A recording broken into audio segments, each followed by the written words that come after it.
You know, it's worth pointing out some people in Clarksville still can't even go home tonight. Their neighborhoods remain flooded from this weekend's storms. They want the city to fix what they say is an ongoing problem before the next one hits. WSMV4 investigator Courtney Allen took their concerns to the mayor. Neighborhoods in Clarksville are still underwater 3 days after Saturday night's storm. We need help.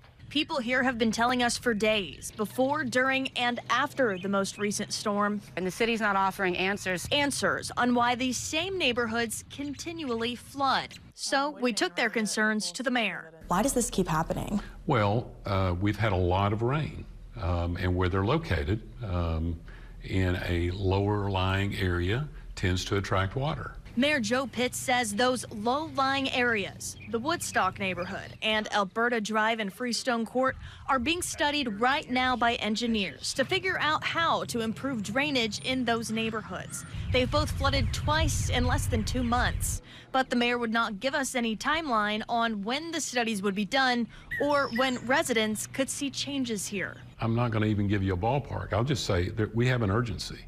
You know, we wish it were last week. The mayor says the city is also considering asking FEMA to reevaluate its flood zones, last drawn in 2008.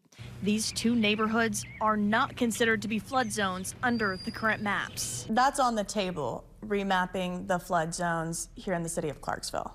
It's absolutely, everything's on the table.